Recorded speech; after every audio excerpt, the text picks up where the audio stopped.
tal? ¿Qué tal, amigos? Muy buenas tardes, bienvenidos a este tu programa, Voces del Periodista, este programa que es de ustedes y para ustedes a través de las frecuencias de ABC Radio, las 760 de AM de Organización Editorial Mexicana, este maravilloso grupo multimedia en donde somos sonido original. Estamos ya en el cumpleaños, ya 57 años de Radio ABC. Esté usted al pendiente de todas las acciones, todos los programas que van a hacer alrededor de la celebración de este aniversario maravilloso. Así es que un abrazo a todos, a los fundadores, toda la historia de ABC. Ya tendremos que platicar sobre eso y quienes formamos la familia de ABC Radio, las 760 de AM. Queridos amigos, el privilegio de estar con ustedes, gracias ingeniero Víctor Melara García, gracias Jonathan Álvarez por hacer posible este enlace vía radio y que también usted también nos puede escuchar más o ver también más tarde en nuestro canal de YouTube de Voces del Periodista Radio, y bueno, también a quienes nos transmiten de manera diferida, que es Grupo Radio Turquesa, allá en el sureste, las frecuencias de la Pantera y por supuesto Radio La Nueva República. Nuestro hashtag es Voces del Periodista. Estamos en esta mesa maravillosa con el maestro Mario Méndez Acosta, presidente ejecutivo del Club de Periodistas de México. Mario, querido, muy buenas tardes. Muy buenas tardes a ustedes, qué gusto saludarles a ustedes y a todo nuestro auditorio. Así es, Mario. Está el maestro Benjamín Castro, economista, periodista, Premio Estatal de Periodismo, académico, el maestro Benjamín Castro, @carta arrobada. Maestro, es un privilegio, como siempre, tenerle en esta mesa. Mucho gusto y muy buenas tardes. Muy buenas tardes a todos. Saludos, maestro. Y bueno, la infaltable Ceci Tapia, @solidaridad1000, defensora de derechos humanos, además de que ella es fiscalista y que nos tiene al tanto de qué es lo que está pasando en las redes. Muy buenas tardes. Buenas tardes a todos. Y ¿Qué bueno, tal? Buenas tardes. Queridos amigos, hay diversidad de temas sobre la mesa. Hay unos que vemos de manera muy insistente y muy repetida en los medios, en diferentes medios, y hay otros que no tanto, pero aquí es siempre importante el punto de vista de nuestros entrañables maestros de la mesa. Mario Méndez Acosta, maestro querido, se habla de un posible empeoramiento en cuestión a los índices de contagio del COVID en México. ¿Qué nos puedes mencionar sobre esto para arrancar con este tema?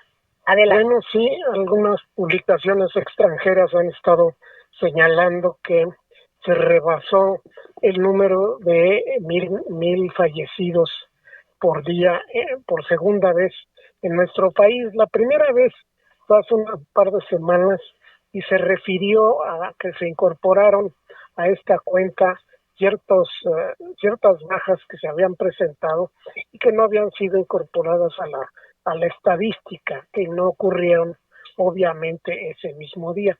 Todo indica que lo mismo ocurre hoy, pero eso da pretexto para que en ciertos órganos de la prensa internacional se hable de manera dramática, ¿no?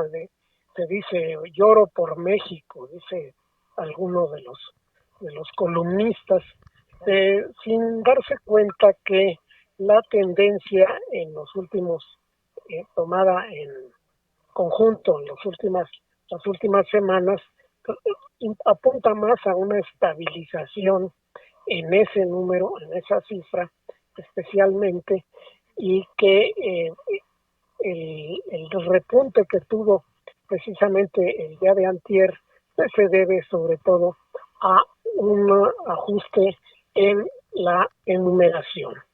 La situación está difícil, nadie dice que está sencillo.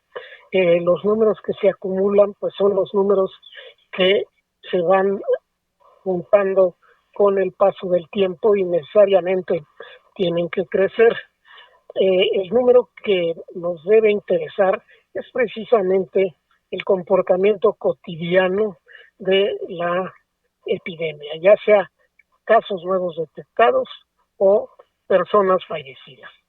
y en eso ha habido un comportamiento que se puede considerar estable, aunque estamos lejos de decir que estamos ya saliendo del problema de una manera pronta, ¿no? Todo lo anterior subyace en la versión que se ha hecho correr de que el gobierno mexicano ha sido incapaz o no ha tenido la voluntad para hacerle frente a la enfermedad, siendo que pues todos los recursos que cuenta el país y todos sus mejores hombres y sus mejores expertos en medicina y en estadística están al servicio del Estado en esta constante lucha. Nadie dice que hemos pasado lo más difícil, al contrario, lo estamos viviendo, pero de eso a decir que se ha desbocado y que estamos rumbo a un precipicio, pues solo ayuda a que, sobre todo naciones extranjeras, tomen medidas que están justificadas o están impulsadas políticamente por otras razones, sobre todo por las políticas económicas y sociales del actual régimen. Esto les viene como anillo al dedo. Pero por ello tenemos que tomar con calma, esperar la nueva cifra que muy seguramente será muy inferior a la reportada en el día de ayer en esta revisión diaria que hace el gobierno de México y que simplemente asumirá la corrección de una estadística corriente que va variando con el tiempo y que sufre correcciones espontáneas. Hay días notables en que baja de una forma pues, asombrosa, baja a menos de 200 el número de fallecidos en las últimas semanas y de repente ocurre que rebasa los 1000. Entonces es cuestión de ver cómo reacciona la cifra más reciente que se dará a conocer hoy. Eso es muy importante, queridos amigos, estar al tanto de las indicaciones oficiales, de los datos que se tengan realmente, y no seguirnos por mucha de la mala información, de la desinformación que hay en las redes. Precisamente, y más adelantito platicaremos con Ceci Tapia sobre el tema, pero hay una cuestión de guerra, de desinformación tremenda. Ustedes seguramente ya la notaron, unos hashtags totalmente violentos, y que cuando uno va viendo quienes están dando seguimiento a ese hashtag, es algo que estuvimos viendo el día de hoy, vamos viendo que es lo que siempre pasa. Vemos algunas personas que tienen algún número pequeño o regular de seguidores, pero de ahí ustedes dan seguimiento y hay muchísimos, pero muchísimas cuentas de años pasados, que ya lo hemos dicho aquí, pero es bueno que nos empecemos a fijar en eso, o también de reciente creación y con muy pocos seguidores o 0 seguidores. Entonces nos vamos dando cuenta que se está invirtiendo una cantidad inmensa de dinero en redes, pero bueno, finalmente cuando la gente real que participa en redes, habrá quienes estén en desacuerdo en lo que sea y están en todo su derecho, pero en base a verdad.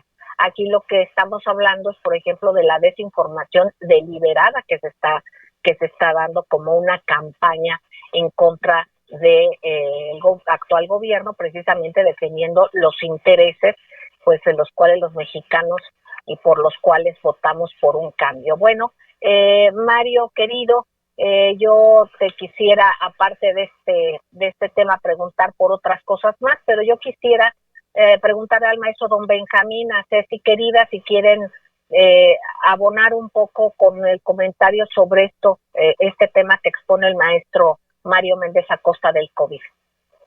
Maestro don Benjamín. Bueno, yo quería comentar sobre la cuestión, digamos, global del problema de la pandemia, ¿verdad? Porque globalmente está teniendo un comportamiento me decía un doctor amigo, enigmático, porque por ejemplo está habiendo rebrotes en Alemania, en zonas, por ejemplo, como la industria de la carne, que son zonas en donde principalmente operan los migrantes de otras partes de Europa que son considerados o tratados como mano de obra barata. Aquí en México tenemos toda la zona fronteriza y especialmente Baja California con un comportamiento parecido. Es decir, parecería ser que este virus está empeñado en aniquilar a la gente pobre, a la gente que come mal, a la gente que tiene, ya sabemos, ¿no?, los otros padecimientos como la obesidad, sobrepeso, obesidad, diabetes, etcétera, que es en donde golpea, digamos, con más saña este virus. Entonces, el problema que tenemos entonces es que globalmente hablando, la depresión, y lo hemos comentado aquí muchas veces, que ya venía caminando, la depresión económica global, el estancamiento de Europa, los Estados Unidos, la desaceleración de China, se agrava con el COVID, paraliza a muchos países, rompe algunas de las cadenas de suministros, de por ejemplo alimentos que vienen de una parte del mundo hacia otra. ¿Por qué? Porque la economía se globalizó y las naciones no tienen capacidad propia ya para producir, por ejemplo, completamente sus alimentos. Nosotros lo sabemos muy bien, ¿verdad? Entonces, ese cuadro es el que va a necesitar, pienso yo, la intervención o una reunión estilo la de Bretton Woods o una reunión como las que se hicieron para el Plan Marshall entre las potencias, ¿verdad?, que van a tener que ponerse de acuerdo para ver cómo le hacen para mutuamente tratar de ayudarse a enfrentar esta amenaza y la propia caída de la economía. En ese sentido, es muy importante un documento que circuló a partir del jueves pasado de Vladimir Putin, un documento muy esperado que aparentemente es una polémica sobre las causas de la Segunda Guerra Mundial, y así se llama, ¿no?, las lecciones de la celebración del 75 aniversario del fin de la Segunda Guerra. Pero en su parte medular, lo que Putin está tratando de hacer es convencer a las potencias, obviamente de evitar otra guerra, pero sobre todo de sentarse a dialogar sobre cómo enfrentar la amenaza de la pandemia y sus consecuencias económicas, ¿verdad? Y me parece relevante, yo puedo ahorita ampliar un poco más de lo que dice, pero básicamente es un llamado a una gran cumbre, al menos de las 5 potencias más importantes, ¿verdad? Y puedo un poco extenderme sobre eso. Exacto, maestro, ¿le parece si más adelante, cuando cambiemos, vayamos rolando el tema? Pero es muy importante este planteamiento desde el punto de vista internacional. Aquí en México es un punto que el maestro Benjamín Castro ha tocado desde hace mucho tiempo en este programa, desde hace meses, y que ahora precisamente el presidente Andrés Manuel López Obrador informó que en los próximos días se va a iniciar una campaña para dar una orientación nutricional para fomentar hábitos alimenticios de los mexicanos. Esto es muy importante. Con lo que tenemos, aunque sean frijoles y sabemos cómo comer, hay una alimentación rica mexicana, los quelites, muchas cosas, pero estar informados. Y aquí me parece fundamental que se va a incluir en la materia de educación para la salud a nivel básico, fíjese, una materia para educación para la salud a nivel básico y en los libros de texto. Me parece fundamental que desde ahí se empiece a fomentar precisamente esta cultura de cómo podemos comer con lo que tengamos, pero escoger los productos que verdaderamente nos nutran, no solamente que comamos y nos llenen, sino que nos nutran. Vamos a ir a un corte, queridos amigos, y no tardamos. Gracias.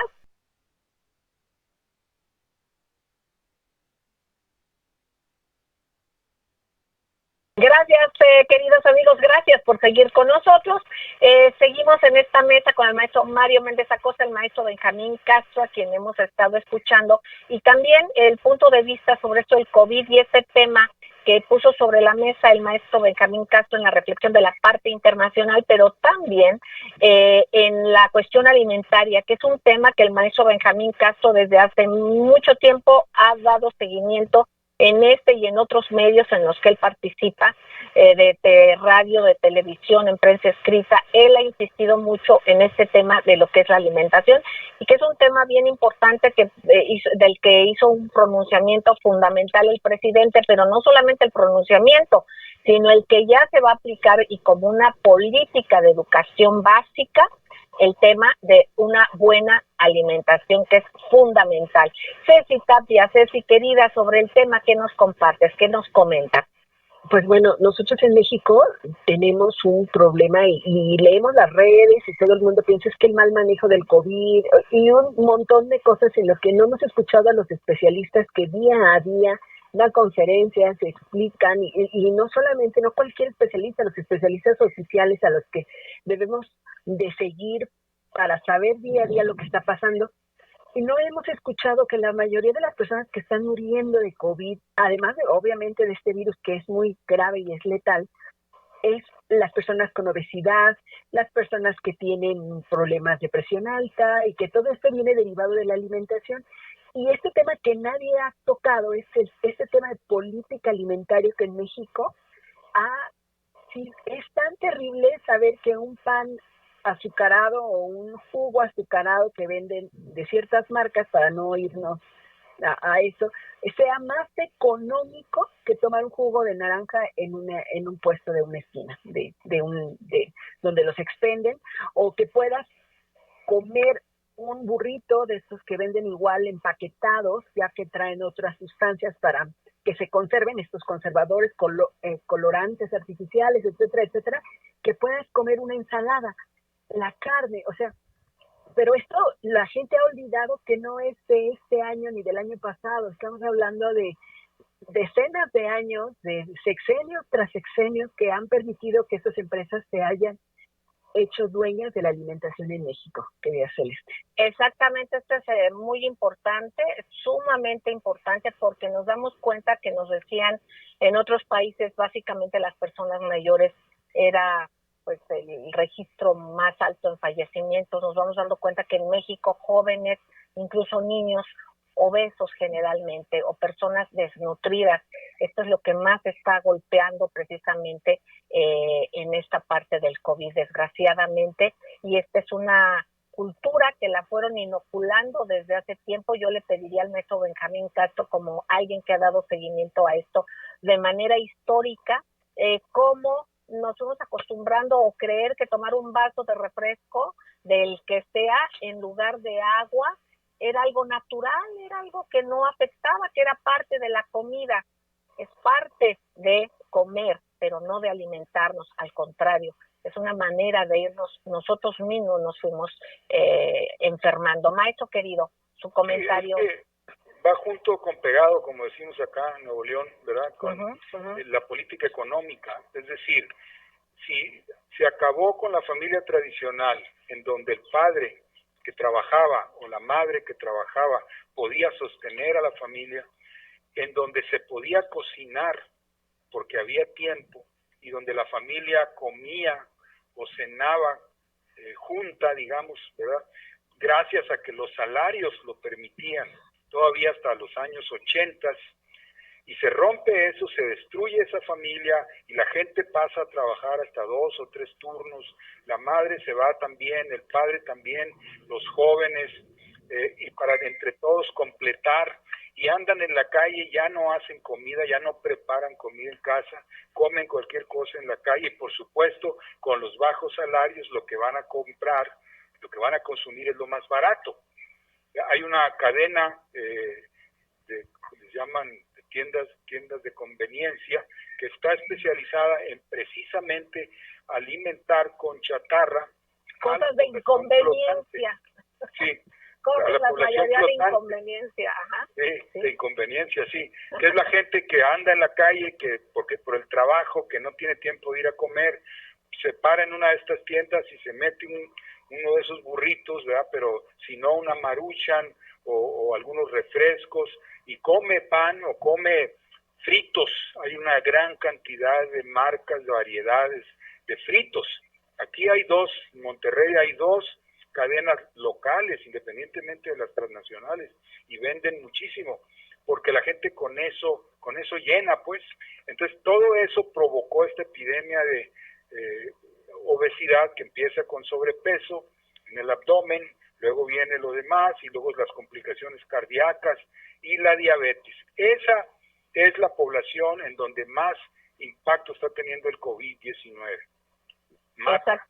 Entonces, pero es igual en los Estados Unidos, es igual en Europa. Es una política. Es comportamiento, sí. Exactamente. Ha sido una política internacional aplicada de la que estamos viendo los resultados tan nefastos en muchos aspectos, y parte de esto es alimentar industrias que no nos alimentan, al contrario, nos dañan, y nos dañan de una manera productiva, porque eso nos hace ser pacientes, consumir medicamentos contra la diabetes, contra la obesidad, contra la presión alta, etcétera, etcétera, etcétera. Entonces es una forma de nosotros mismos alimentar estas industrias, tanto la que nos hacen daño como la que se supone que es para curarnos, ¿no? Entonces esto ya lo tenemos en conocimiento. Hay que estar alerta, queridos amigos, y ver el porqué de la importancia de esta educación desde la parte básica, desde que los niños van a la escuela, qué tipo de cosas venden en la escuela. Antes los papás te daban tu lunch y te daban poquito para que te compraras cualquier cosa,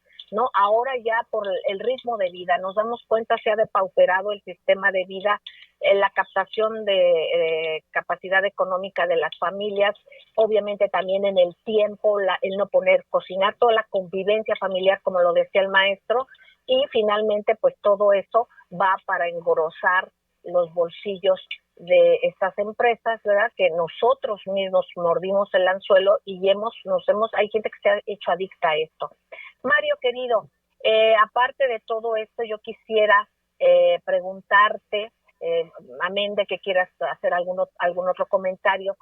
Fíjate que ha habido una serie de hashtags de los que ella nos platicará, Ceci, que quieren llevar y de alguna manera a veces hacen que se mencione todas estas guerras mediáticas, ¿no?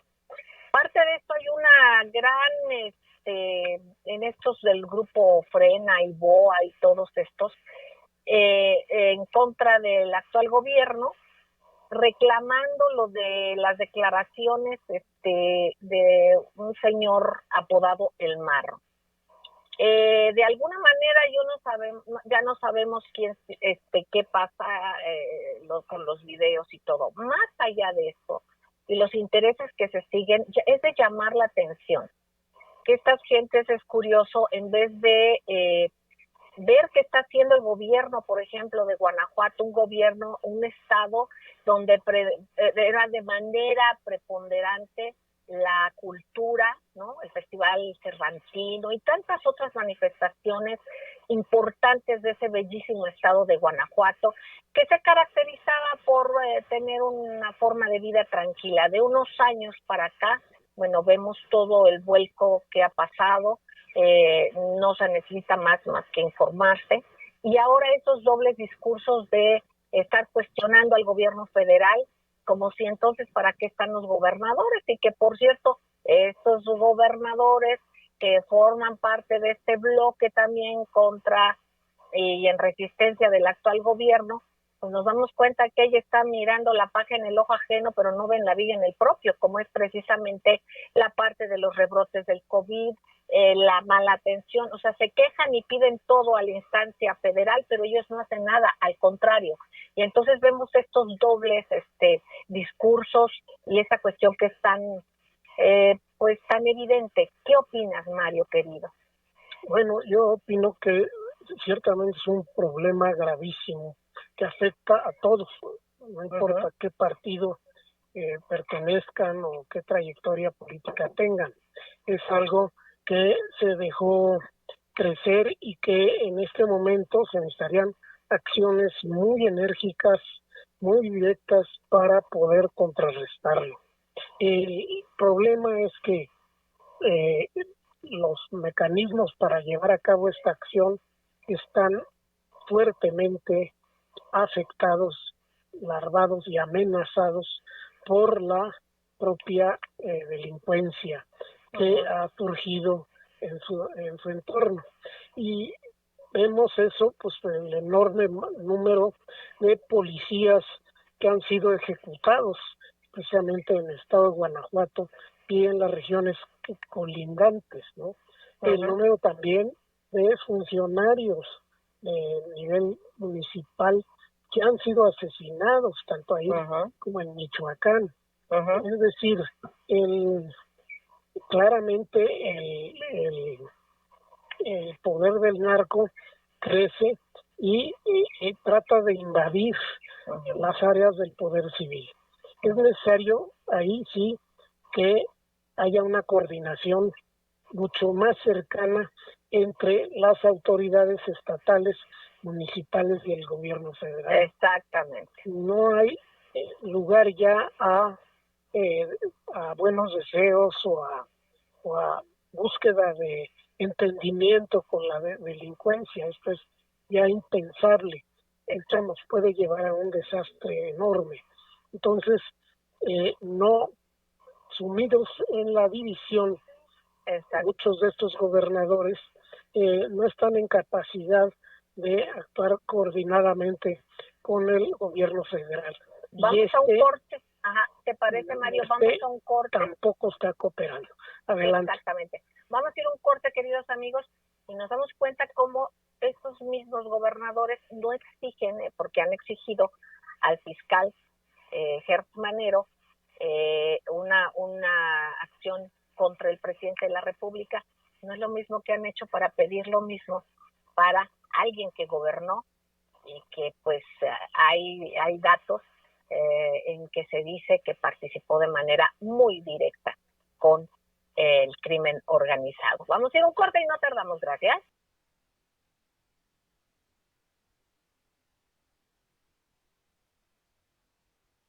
Gracias queridos amigos por seguir con nosotros en ABC Radio, donde somos sonido original, 57 años de ABC Radio, de servir a la sociedad, queridos amigos, de tener enlaces con programas que dan seguimiento a la tradición del radio, a lo último, a lo novedoso, pero también lo que enriquece también es el no dejar atrás nuestra historia. Así es que siempre es grato escuchar esos espacios y esas remembranzas y esas acciones de convocar a cantantes, por ejemplo. Ya platicaremos más adelante, y usted debe de seguir ABC Radio, que es un espacio plural, y de eso se trata. Actualmente la pluralidad es difícil que se dé.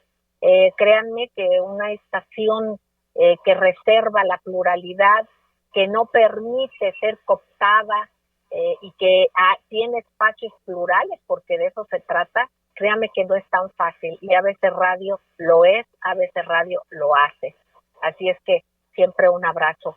Y bueno, pues seguimos aquí en Voces del Periodista, donde está el maestro Benjamín Castro, @cartarrobada, la muy querida Ceci Tapia, @solidaridad1000.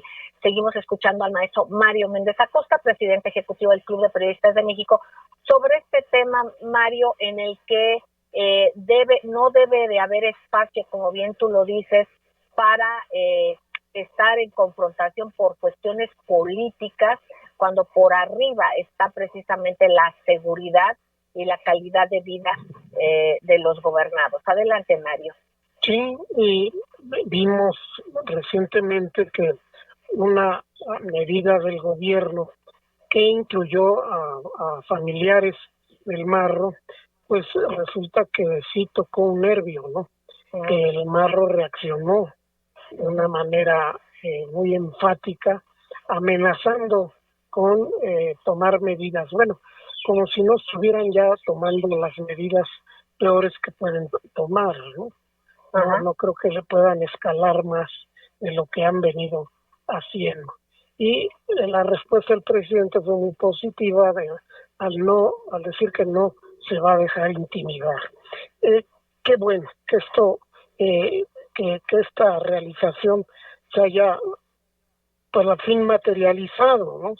Porque el otro esquema, que era el de entablar diálogo, el de esperar a que comprendan pues la maldad de su conducta, todo eso, pues no iba a llegar y nos estaba hundiendo realmente en un verdadero caos Exacto, abarca pero cada vez más.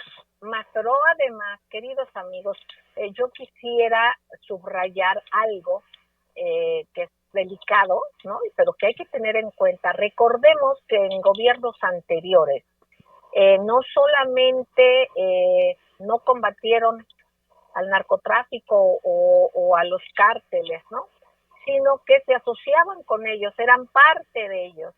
Entonces, y esto de acuerdo a datos totalmente documentados en el juicio del señor Genaro García Luna en Estados Unidos, de acuerdo a documentación. Esto que tanto ha puesto sobre la mesa las investigaciones también de Anabel Hernández, ¿verdad? Que ha sido tan contundente en esto, pero que han resultado, ¿no? Y que ahorita están totalmente confirmadas por autoridades norteamericanas. Pero más allá de eso, imagínense qué ligas no dejarían cuando se sentaban en la mesa, no solamente con un cártel, sino con varios cárteles, con todos. ¿Quién no nos dice que ahora esos mismos cárteles con los que antes negociaron, pues que ahora sigan negociando con esos mismos cárteles? Porque a quién conviene que haya violencia, pues a gente que no tiene escrúpulos, que no le importa México y que no le importa decir mentiras, que no le importa sembrar mentiras y hacer acciones totalmente falsas, con tal de estar en contra de un gobierno que no favorece a esos mismos intereses, pues que están muy cuestionados desde el punto de vista ético, ¿no? Por decirlo suavecito. Así es que esto hay que tenerlo también en cuenta, porque pero no sabemos qué tanta interacción haya por ahí también, o qué tantas filias pueda haber entre esos intereses y esta supuesta disidencia. No estoy hablando de toda, pero estoy hablando de algunas acciones muy evidentes y que caen en la delincuencia, o sea, prácticamente inventar y desinformar sin importar el contexto de salud y de precariedad que se tiene por la misma circunstancia de COVID y de otras cosas, no les importa. Entonces son acciones delincuenciales. Ceci, adelante. Fíjate, querida Celeste, y es algo que nosotros no hemos puesto el dedo en el renglón. En el artículo 77 de la Constitución Política de los Estados Unidos Mexicanos, establece las facultades y obligaciones de los gobernadores. Y una de ellas es, y digo, vamos a decirlo, es la 10ª, que es cuidar la instrucción de la Guardia Nacional del Estado, pero del Estado que corresponde, no estamos hablando de la República Mexicana, sino, por ejemplo, en el caso de Guanajuato, pues Guanajuato, de Jalisco, Tamaulipas, y objetar, obviamente, todas estas leyes, nombrar sus fuerzas públicas, que eso es algo que la gente está olvidando.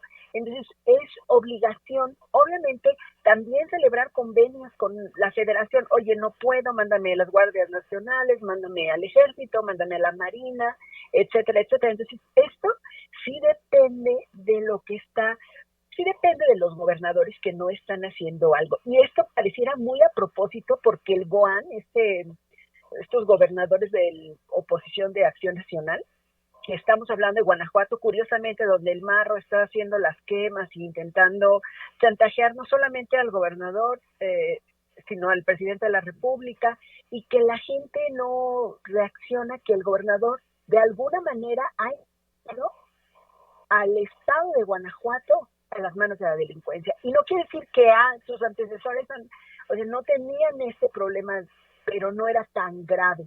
En Guanajuato, la crisis de las personas de la delincuencia organizada está súper fuerte, de los asesinatos, los feminicidios, la discriminación, todos esos asesinatos al de LGBT, feministas, etcétera, etcétera, está a la alza. Entonces algo está pasando y está como queriéndose emparejar con Tamaulipas, que es un estado que ya tiene, bueno, desde Calderón hecho un fuego y que nadie habla de eso y que sigue gobernado por el PAN y que mucho se habla de un narcoestado.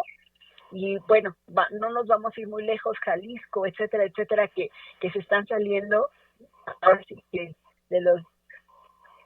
a propósito ¿Para qué? Para ellos aumentar estas estadísticas, desgraciadamente, de todos los mexicanos muertos en nuestro país, querida Celeste. Exactamente, Ceci, querida. Pues vamos a tocar también el tema, pedirle al maestro Benjamín Castro, el tema profundizar con esta circunstancia histórica, precisamente de la que nos hablaba de el pronunciamiento que hizo el presidente ruso Vladimir Putin, que tiene que ver con el contexto histórico, como dicen que siempre el que gana cuenta la historia, escribe la historia, y hay muchas cosas que por diferentes circunstancias luego se quedan a medias o no contadas en toda la totalidad. Aquí el presidente Vladimir Putin, y vamos al regreso del corte a escuchar al maestro Benjamín Castro, presentó una documentación sobre el Pacto de Múnich en cuanto a la versión, y que tiene que ver con la versión del resultado de la Segunda Guerra Mundial y precisamente del nazismo. Vamos a ir a un corte, queridos amigos, y regresamos. Gracias.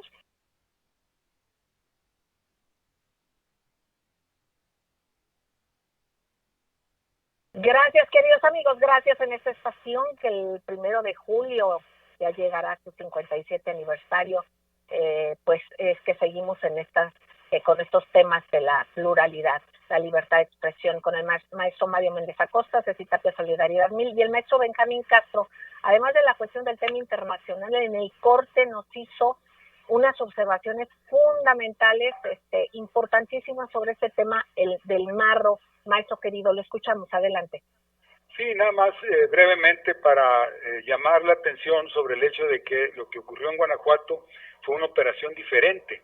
O sea, no fue aquel ataque espectacular con muchas balas y muertos y cuerpos por todos lados que se hacía siempre para capturar a tal o cual capo, ¿verdad? Como se hacía anteriormente en los gobiernos anteriores, de una lista que ellos escogían, que decían que eran los de mayor importancia, 26 capos, iban capturando 2 o 3 al año, y finalmente el narcotráfico quedaba íntegro y además crecía.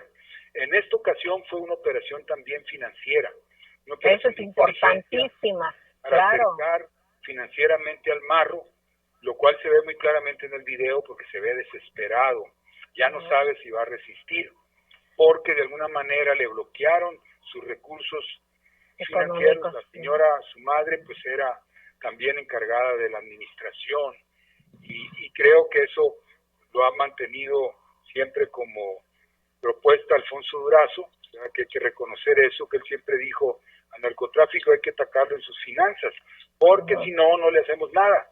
Le podemos detener gente o incluso eliminar gente en un enfrentamiento, y ellos inmediatamente contratan más sustitutos, ¿verdad? El narcotráfico es esencialmente y antes que nada un negocio financiero.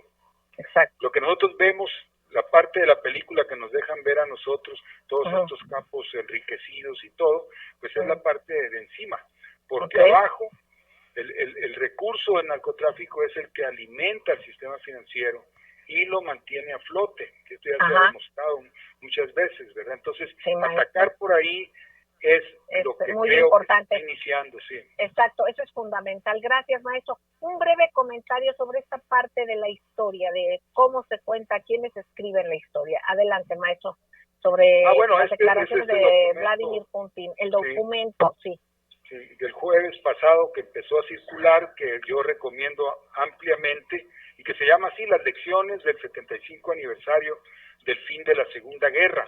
Básicamente Putin demuestra con documentación que quien puso la mayor parte no solo de muertes, 26 millones, sino de recursos bélicos, físicos, de producción, de toda la coalición anti-Hitler, de los aliados pues de aquel tiempo, fue precisamente la Unión Soviética, ¿verdad? Y que Stalin, pese a lo que se ha tratado de argumentar de que era un aliado de Hitler, fue el único de los líderes europeos que no se reunió nunca con Hitler, ¿verdad? Entonces, Putin argumenta todo esto para llamar la atención de que en este momento se tiene que evitar una guerra, sobre todo por los movimientos que está haciendo la OTAN en Europa, los movimientos en donde Polonia está jugando un papel clave de permitir la instalación de bases nucleares, de proyectiles nucleares en su territorio, y hace un llamado el presidente Putin pues en este momento a una cumbre de las 5 potencias, precisamente para discutir, o sea, esa es la conclusión del documento. Pues es un tema al que hay que darle seguimiento, maestro. Hay que darle seguimiento porque es fundamental. Propone una reunión presencial, o sea, no virtual, para discutir la forma de enfrentar la pandemia y sus consecuencias económicas, porque es algo que trasciende a los países, ¿no? Por ejemplo, encontrar una vacuna o una cura eventualmente contra el COVID y la variedad de COVID que puede haber, ¿verdad? Mutantes, necesita la ciencia de toda la humanidad, no solamente de alguna farmacéutica, y además tiene que ser algo patrimonio de la humanidad cuando aparezca la vacuna o que no sea exactamente, maestro. Vamos a dar planteamientos. Sí, maestro, gracias. Vamos a dar la voz a Ceci Tapia, que no la hemos escuchado. Ceci, queridísima, adelante con tu voz, con lo que pasa en las redes y con lo que tú consideres. Adelante. Pues algo que es muy importante, querida Celeste, y que a lo mejor la mayoría de los tuiteros o facebookeros no se dieron cuenta que por lo menos en Twitter la nueva oposición reventó las redes con muchos HTs o tendencias que ni al caso para no tocar, pero algo que me llama la atención, porque ellos buscan mucho esto de la libertad de expresión y se sienten afectados porque entre ellos hacen estas falsas noticias o falsas banderas en las que se hacen llamar porque dicen mentiras, se sienten atacados, porque son discriminadores, se sienten atacados, sienten que su libertad de expresión ha sido atacada, y esto no es así. Tampoco debe ser que una red social como Twitter pues se vea así, pero quiero recordarles que en México hay 60 millones de pobres. Esto, y muchos no están en estas redes sociales. Estos 60 millones de pobres habían perdido no solamente económicamente la esperanza, sino también no participan en la fiesta de la democracia porque no creen, porque no sienten que van a salir adelante. Yo creo que esta parte es muy importante porque todas las personas que marchan en auto, que no consideran que sienten esa oporofobia, ese odio por los pobres, ese odio por la gente, pues quiero recordarles que han sido estos sexenios pasados los que han generado toda esta pobreza que hoy ellos mismos no soportan y que se quieren hacer dueños de un país en el que viven 120 millones de mexicanos. Entonces yo creo que esta parte sí es muy importante hoy, antes de tocar las redes, y quiero mencionar también que hay un personaje muy importante de Poder Ciudadano, querida Celeste, tú, Juan Carlos, querida Celeste, ayúdame por favor, bueno, que es de ABC Radio, que le censuraron su cuenta porque tuiteó a favor de la polémica que se creó de John Ackerman y su esposa Ismerendira, y hoy me lo tienen bloqueado porque él expresa Juan Carlos Flores Aquino, a quien le mandamos la solidaridad. Un abrazo y toda la solidaridad. Juan no Carlos, puede ser que nos callen por dar una opinión, y él lo único que dijo es que no creía, o algo muy sencillo, no hay una ofensa, no hay una grosería, y imagínate quién está detrás de Twitter México. Entonces esa es la pregunta, y de ahí quería llegar. Hemos visto quién y qué personajes, claro. Posible que estén cooptando al Twitter como red social para sus beneficios políticos, porque entonces ellos sí están afectando la libertad de expresión de todos los usuarios de esa red. Ese es mi comentario. Y miren, el nivel de tuiteros, para quienes están y nos ven a través del programa, del canal de Voces del Periodista, lo muestro para quien no, fíjense nada más, bots y cuentas creadas de 31 seguidores, y un señor Eduardo, ponen a la jefa de gobierno vestida como de una persona que ayuda en casa, Y por otra parte, como si fuera un uniforme, bueno, por otra parte vienen acá y ponen con unas palabras deleznables al señor presidente, cosas vulgares tremendas, pero independientemente de todo esto, hay empresas, me decía Ceci, que crean cuentas o que compran cuentas ya viejas. Y entonces vamos viendo apareciendo y se ven como personas que han tuiteado mucho. Realmente se está invirtiendo una cantidad de dinero inmensa en hacernos creer que la realidad es otra. La cuestión de la percepción es de lo que les importa, no les importa una realidad. Mario, querido, ¿qué nos dices antes de salir? Pues sí, que una cosa es la percepción que tienen ciertos grupos sociales privilegiados de lo que sucede en México, y otra cosa es no la percepción, la convicción que tiene la mayoría de la población de que en general, con todo y errores, se está trabajando en su favor. Exactamente, gracias Mario. Maestro don Benjamín Castro, una frase para el final. Bueno, es que también en medio de esta forma de proceder de Twitter, Facebook y otras redes sociales, hay que tener mucho cuidado. Por ahí anda un autor que dice que esto de las redes sociales impone lo que se llama la correctez política, la de estar políticamente correcto, es decir, imponen ciertas causas que tú debes seguir porque si no te sacan de la red, ¿no? Exactamente. O te bloquean. Discriminación. Bueno, Ceci querida, ya nos vamos. ¿Con qué nos dejas? Hay que parar la infodemia. Estamos viviendo, somos el segundo país con mentiras y noticias falsas. Son mentiras. Hay que detenerlas, pero replicando la verdad. No exactamente. Y nuestra solidaridad a la cuenta de Juan Carlos de Flores Aquino, de ABC Radio, precisamente. Gracias, queridos amigos. Sigan en estas frecuencias. ¿Por qué? Porque aquí se escucha plural, aquí se escucha diverso. De eso es de lo que se trata. Les queremos muchísimo. Un beso tronado y nos escuchamos el miércoles.